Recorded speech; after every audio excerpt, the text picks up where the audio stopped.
Ce soir, j'ai envie. Ce soir, j'ai envie de vous parler de moi.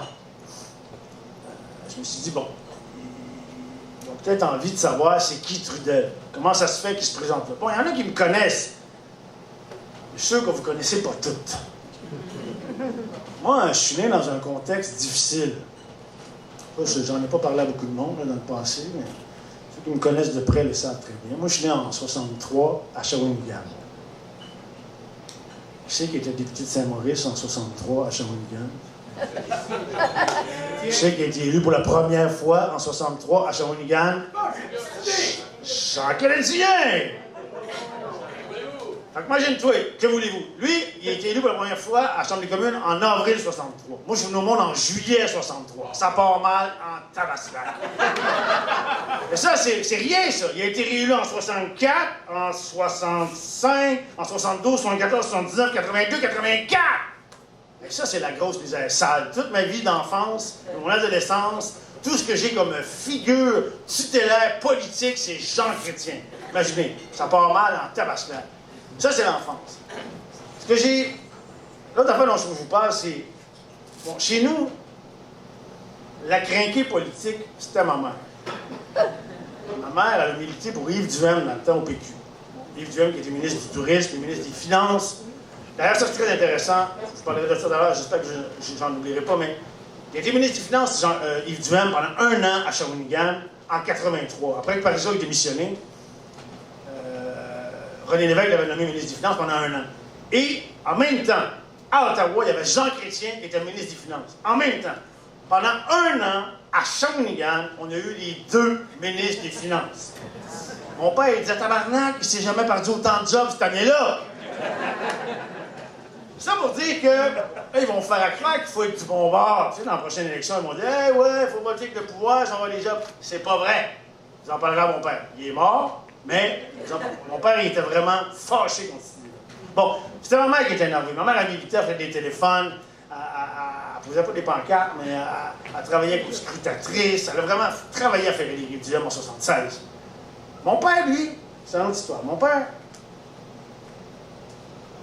il faisait pas des discours, mon père. Bon, pour comprendre mon père, Shawinigan. Shawinigan, ville industrielle, construite autour d'un barrage hydroélectrique. Okay, en 1900, barrage hydroélectrique, Shawinigan Water and Power, l'ancêtre d'Hydro-Québec. Rapidement, il y a plein d'industries énergivores qui débarquent à Shawinigan. Pâte et papier, aluminerie, pétrochimie, hydrocarbures. Ça débarque. Il y a des emplois en masse. Quand tu as 15, 20 ans, 25 ans à Shawinigan, dans les années 10, 20, 30, 40, 50, 60, tu ne te poses pas de questions. Ta vie est tracée, il y a des jobs en masse. Ça, c'était vrai jusqu'aux années 60-70. Mon père, lui, il n'a pas été école longtemps. Il a embarqué là-dedans. Il travaillait dans les hydrocarbures. Une usine qui s'appelait Golf Canada. On faisait une espèce de... Je dis je parce que moi, j'ai travaillé là quand j'étais jeune. C'était une espèce de composant pétrolier du plastique. Okay? C'était des grands pains qu'on faisait chauffer dans des grands fourneaux. On mettait ça dans les plastiques. C'était une usine sale, vous n'avez pas idée. C'était crotté. Tellement que dans les années 70... le syndicat avait négocié 1 heure pour que les gars puissent se laver. Parce que il y avait un des départements de l'usine où il y avait un noir à fumer. L'été, là, à 32 degrés, les pores s'ouvraient, le noir rentrait entre les pores des pots. Les gars, ça leur prenait 1 heure à se frotter. Ça chauffait, ça! Puis là, on ne parle même pas de la toxicité de cette affaire-là, OK? Personne ne parle de l'environnement à ce moment-là, personne ne parle de ça. Mon père travaillait là. Lui, c'était facile à l'usine, tu sais. Il y avait 300 gars. Quand il sortait à 4 heures, il était sale. Il s'appelait Thibodeau, Dumas, Gauthier, Trudel, Tremblay. Il y avait un gars en arrière, le bureau était en haut, en haut, en haut. Lui, il avait une chemise blanche, un manche courte, des lunettes en monture noire, je m'en rappelle, je l'ai vu. Il s'appelait Marshall. Il venait du Texas. Il ne parlait pas français. De temps en temps, il condescendait à venir voir les gars dans l'usine. Il traînait son regard méprisant sur l'ensemble de la plèbe autochtone.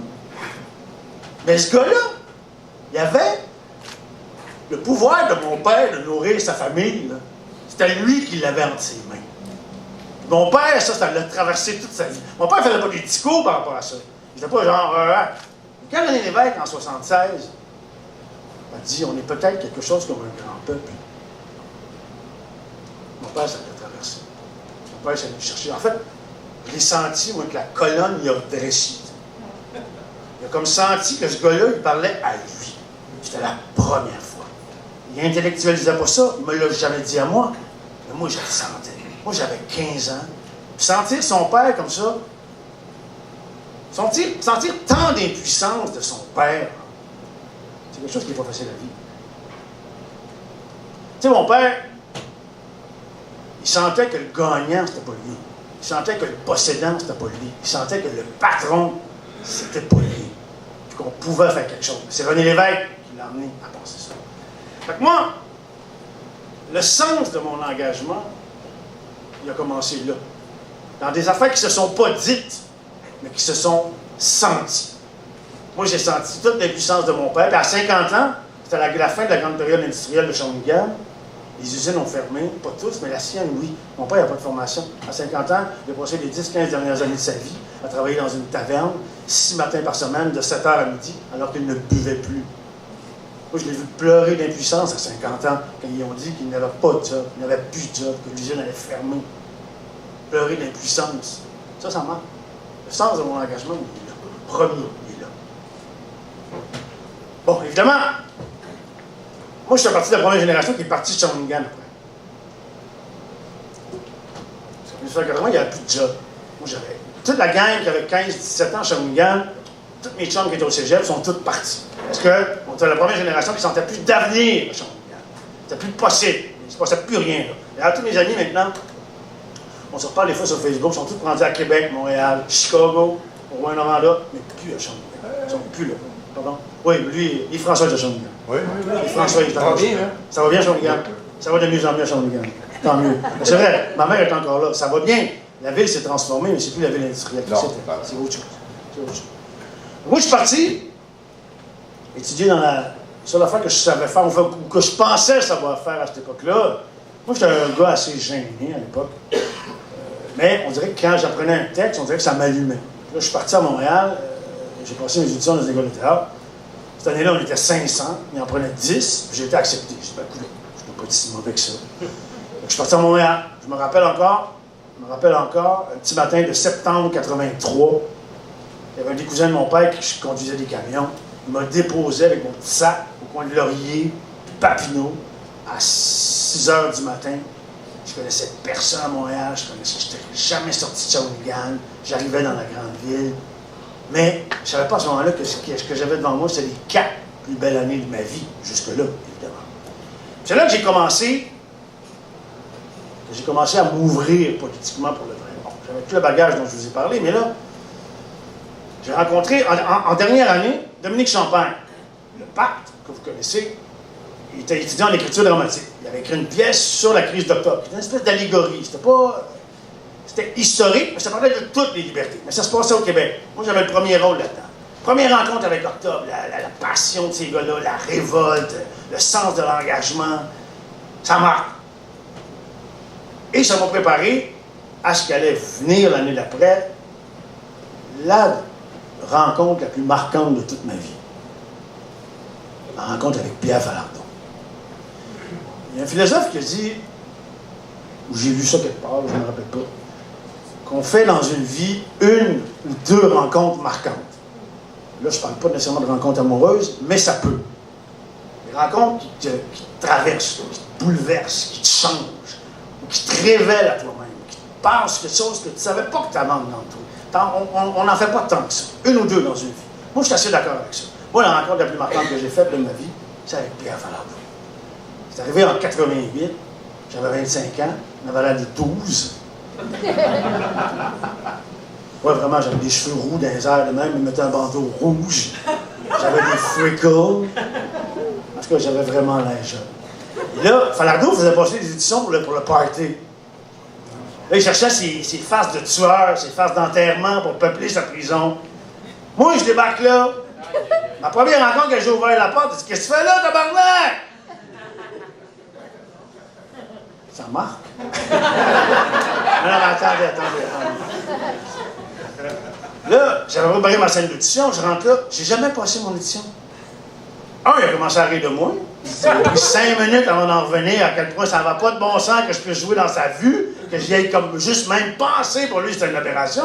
Fait que là, on s'est assis dans un coin, je me rappelle, c'était un coin de mur, là, dans un local qui n'existe plus maintenant, ils ont construit des condos, c'était à côté de Radio-Canada, je me rappellerai toujours de ce moment-là, cette 20 minutes-là, là, ça a changé ma vie. On s'est assis dans un coin de même, là on a parlé d'Octobre, il m'a parlé de son scénario qu'il y avait sur Octobre, les 4 tissus plongés dans cette espèce de logique implacable, cette logique politique qui allait les écraser. Il parlait de ça avec passion. Puis moi, je l'écoutais, puis j'étais comme flabbergasté. J'avais jamais rencontré quelqu'un de même, quelqu'un qui avait une telle intelligence, une telle force de persuasion, une telle intensité, un tel charisme. J'avais jamais vu ça nulle part. Pas maintenant, j'ai été une fille, je l'aurais frenché. C'était comme... Quand je suis sorti de là, j'étais comme, youhou, j'étais comme dans un drôle d'état, tu sais, c'était comme, OK. Là, en fait, toute ma vie, là, tout ce que j'ai voulu, c'est être Pierre Falardeau. Après ça, là il m'a engagé, il m'a donné un petit rôle dans le party, le rôle d'infirmier qui a été coupé au montage. Je suis même pas dans le film! En fait, je suis dans le film, je suis dans le générique, là. Je suis le gars qui passe les pilules, mais parce que, bref, vous m'entendez, mais vous ne me voyez pas. Mais c'était pas ça l'important, ça n'a aucune espèce d'importance. J'avais rencontré Pierre Falardeau, j'avais fait la rencontre majeure de ma vie, puis là, 3-4 ans après, je fais Octobre, là, je m'en ramasse avec. Pierre m'a déjà dit, il dit, toi, Trudel, je t'ai pris parce que t'as l'air d'un fond de poubelle. Ça marque en tabac. Avec des amis comme ça, pas besoin d'ennemis. Non, mais je sais pas, il avait déjà dit à Luc Picard, toi, Picard, je t'ai pris parce que t'as toute la misère du monde écrite en face. C'est quand même plus romantique, tu sais. J'ai toujours trouvé chanceux, Luc, quand même, pour faire ça. Fait qu'on a fait Octobre, on a porté ça. Puis je peux vous dire que jouer dans Octobre, tu sais, j'étais allé voir au cinéma avec mon fils l'année passée, le film où ils ont retracé voyons, quand ils sont allés sur la Lune la première fois, Apollo 11 ou 12, je ne me rappelle pas le chiffre, mais Neil Armstrong, la première fois qu'il a mis le pied sur la Lune, à un moment, ils ont fait un film, tu sais. Mon fils était touché par ça. Et moi, quand j'ai fait Octobre, c'était la même affaire. J'avais l'impression de revivre un des grands moments politiques, historiques du 20e siècle au Québec. Pas des farces. Toi, tu fais ça. Imagine-toi que tu ne veux pas te tromper. Tu ne veux pas te tromper. Mais avec Pierre, tu n'as pas grand-chose. Alors, après ça, bien, évidemment, là, on s'est perdu de vue un peu, mais pas tant. Là, je me suis lancé dans l'expérience de l'aparté avec François. Un petit café sur la rue Saint-Denis. On faisait des lectures politiques. Tu sais, oui, on a créé les apartistes. C'était un des grands moments de ce café-là. Mais aussi, on faisait des lectures, là. On lisait des textes. On parlait de liberté tout le temps. Des textes tchécoslovaques, russes, polonais, des trucs, des lettres de condamnés à mort de la résistance française, des lettres de la résistance de la rose blanche en Allemagne. Je me rappelle, on a fait une soirée de tout ça. Là, ça m'a toujours fasciné parce que c'est une chose de prendre une pancarte dans une démocratie. T'sais, on peut le faire, on se peint une petite pancarte, on n'est pas d'accord avec le gouvernement, on n'est pas d'accord. Mais essaye ça dans une dictature. Ouais. Vas-y te promener avec une pancarte en Chine, en Iran. Amuse-toi, voir. Sous Hitler, là, même une petite gang qui s'appelle La Rose Blanche, les étudiants, ils ont tous été gazés. Mais il y a eu un film là-dessus, d'ailleurs, Sophie Scholl, si vous tombez là-dessus, c'est un film fascinant. Un soir, on a fait ça, puis il y avait un là-dedans, c'était un sculpteur, il avait 35 ans, allemand, c'était la dernière lettre qu'il écrit avant de mourir gazé. J'avais appelé Pierre était venu lire ça un soir. C'était tout simplement extraordinaire. Ça, c'était l'aparté, on a créé les apartistes qui existent encore, on a vu. Tu sais, qu'on était l'humour consacré à l'indépendance par l'engagement de gauche. On était vraiment à gauche, pas indépendantiste. Je pense qu'on n'est pas toujours d'accord là-dessus, mais bon.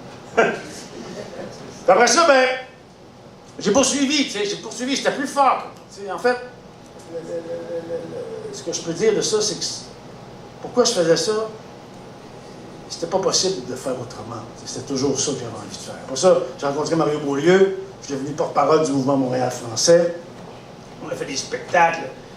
Écoute, on a réuni 3000 personnes au centre Pierre Charbonneau. Il y avait 2000 personnes dehors pour combattre la loi 103. Toute la classe politique était là. On avait réussi à ramasser tout le monde.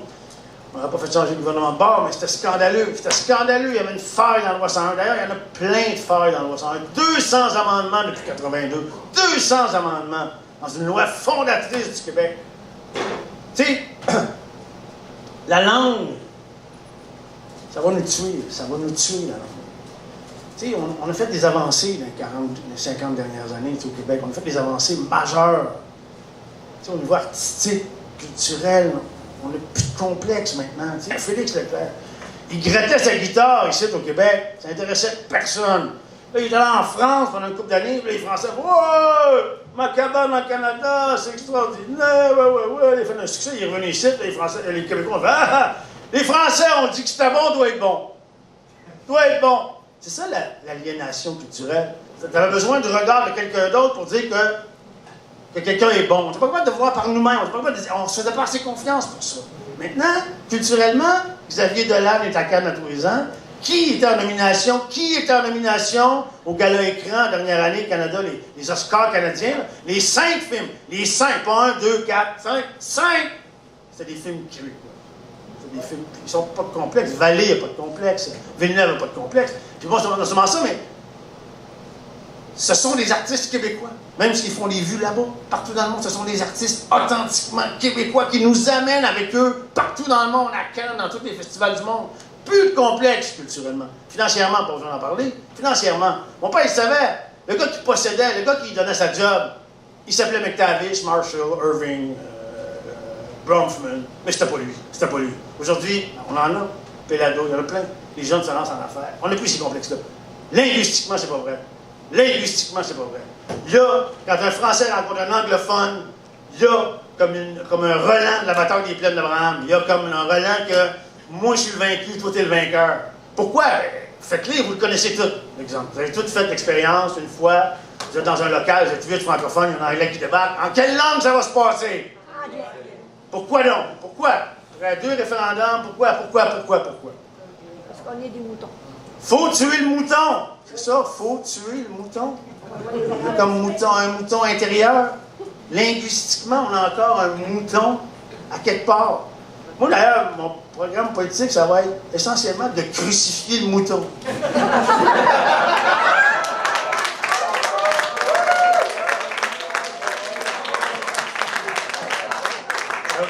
Ça fait des images dans votre tête? Ça semble les belles soirées qu'on pourrait passer, tu sais.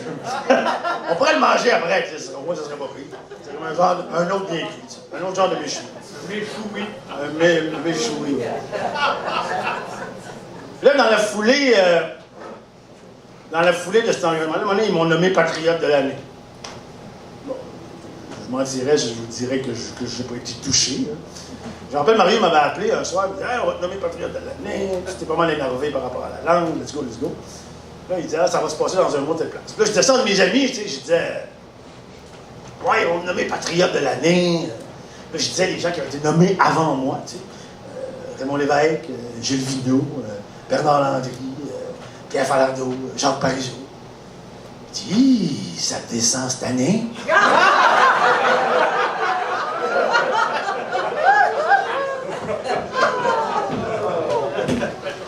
Des amis comme ça, on n'a vraiment pas besoin d'ennemis. Fait que, bon, écoutez, je suis là essentiellement parce que je ne peux pas faire autrement, en fait. C'est la bataille de ma vie. Tout ça, c'est pareil, tu sais. Je porte à la fois les enjeux de mon père, il y a 50 ans. Je porte ça en moi, là, tu sais, son impuissance, ses peurs, ses inquiétudes face à tout ça. Puis le fait qu'il était dépossédé dans son propre pays, ça me traverse, je ne peux pas faire autrement. Puis en même temps, je porte aussi les espoirs, les inquiétudes de mon fils de 10 ans, qui lui, il regarde en avant, puis il se dit « Hey, il faut faire quelque chose, il faut agir par rapport à l'environnement, puis tout ça. » Fait que je suis là-dedans. C'est à la fois un enjeu double pour moi. Je porte tout ça, j'avance avec tout ça comme bagage. Puis c'est avec ça que je me présente devant vous, ici, en 2019. Tu sais, moi, plus que ça, en fait, que Moi, je connais l'avenir. Je sais c'est quoi notre destin, en fait. Moi, je sais que ça va arriver, l'indépendance. J'ai aucun doute, c'est notre destin. Un peuple est attiré par la lumière comme est attiré vers la liberté, pardon. Un peuple est attiré par la liberté comme un papillon est aspiré par la lumière. On peut zigonner pendant un bout, mais l'aimant, toute l'énergie t'amène vers ça. C'est impossible. Il y a eu 40 peuples qui sont devenus indépendants depuis le premier référendum. Timor oriental, Soudan du Sud. C'est pas des grands empires, hein. Mais non, ils se sentaient une gang, ils partageaient des valeurs, ils partageaient des envies, ils partageaient des intérêts sur le même territoire, puis ils se sont dit, hey, il faut faire ça. Sinon, si on se fait régir par les autres, ça ne marchera jamais. Moi, je sais que ça va arriver. Je peux même vous dire l'heure. Ben oui, ça arrive toujours des soirs de référendum, des soirs électorales, genre quelque part entre 9h30 et 10h30.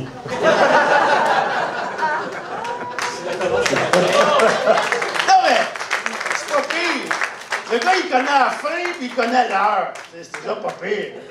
La date puis l'année, mais on s'en chargera bien. Parce que moi, là, dans le fond, ce que je veux, là, c'est quand le Québec va être assis autour de toutes les tables où ça compte. Toutes les tables où les décisions se prennent. Quand le Québec va parler, il va le parler en français. Puis tout le monde, là, va avoir ses petits écouteurs dans ses oreilles, tu sais, dans ces places-là, là, à l'ONU, à l'UNESCO. Là, ils vont lui traduire ce qu'on dit. Les autres, on va le dire en français. C'est en français que ça va sortir dans tous les haut-parleurs de toutes ces salles-là, puis ça va être beau, la chanson que ça va faire, je vous le dis tout de suite. Quand on va se dire que c'est assez, le pétrole, que c'est fini, l'économie sale, puis que le saccage de notre planète, notre chez-nous collectif, qui appartient à tous les peuples, ça s'arrête ici. Puis quand on va lui dire que toutes nos identités ont le droit d'exister, puis d'être respectées, que ça se peut, de réussir ça, de vivre, là, tout le monde ensemble, puis d'avoir un avenir, un vrai, qu'on aura voulu, puis qu'on sera fiers d'offrir à nos enfants en disant « Hey, regarde ce qu'on a fait. Ça vous appartient. C'est à vous autres. Maintenant, prenez les bonnes décisions comme nous autres on a fait. Et on pourra le dire à nos enfants, à tous nos enfants, que tout ce qu'on a fait, on l'a fait pour eux autres. Parce qu'on les aime.